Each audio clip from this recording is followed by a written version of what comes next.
আসসালামু আলাইকুম। আশা করি সবাই ভালো আছেন। 5ই আগস্ট কি হবে এ নিয়ে সামাজিক যোগাযোগ মাধ্যমে তোলপাড়। কেউ বলছে 5ই আগস্ট আওয়ামী লীগের একটি শোডাউন হবে এবং আওয়ামী লীগের প্রত্যাবর্তন হবে। কেউ বলছে এটা কখনোই সম্ভব না।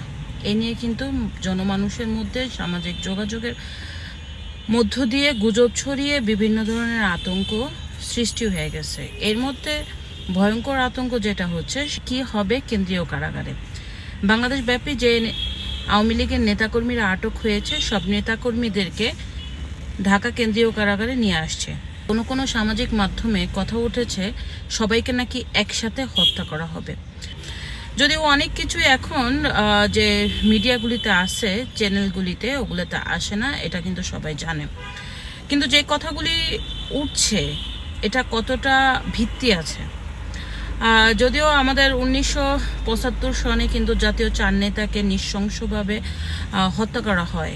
জেলের মধ্যে জাতীয় 4 নেতাকে নৃশংসভাবে হত্যা করে দিয়ে বাংলাদেশের ইতিহাসে কলঙ্কময় অধ্যায় তৈরি করা হয়েছে।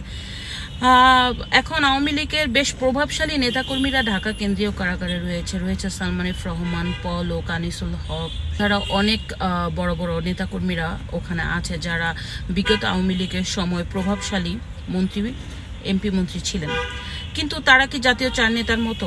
কোনো দিনও না।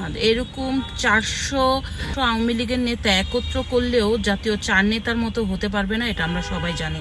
সো এই যে সামাজিক যোগাযোগ মাধ্যমে কথা উঠছে যে কেন্দ্রীয় কারাগারের সবগুলি আওয়ামী লীগের নেতাকে একত্র করে গুলি করে হত্যা করা হবে, এটা একটা গুজব ছাড়া আর কিছুই আমার কাছে মনে হয় না। কারণ এটা হওয়ার মতো কোনো কারণ আমি দেখছি না, বা এতটা দুঃসাহস ইউনিট সরকার করবে বলে মনে হয় না। তো এটা একটা অরাজকতা সৃষ্টি করা ছাড়া মনে হয় না আর কিছু।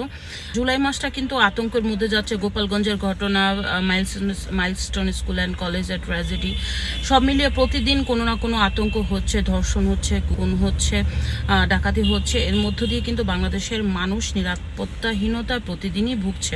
আমার কাছে তেমন একটা মনে হয় না আওয়ামী লীগের 5ই আগস্টে প্রত্যাবর্তন হবে। তবে রাজনীতির শেষ বলতে কিছু নাই, অনেক কিছু হতে পারে। তবে সরকারের মধ্যে যে একটা আতঙ্ক সৃষ্টি হচ্ছে তা কিন্তু আমরা সবাই বুঝতে পারছি। সরকার একটা দোটানা আতঙ্কিত হয়ে আছে। আপনারা জানেন যে শেখ হাসিনার মতো একটা দূরদর্শী নেত্রী, যার লক্ষ লক্ষ নেতাকর্মী আছে এবং বাংলাদেশে কিন্তু তার অনেক সমর্থক থাকা সত্ত্বেও, এত পাওয়ার থাকা সত্ত্বেও 2 দিন আগে কেউ বলতে পারে নাই যে শেখ হাসিনার পতন হবে। তো ইউনূস সরকার কিন্তু ওই চাপা কণ্ঠেই বসে আছে। তো বলা যায় না কি হবে 5ই আগস্ট। আশা করি এরকম কিছুই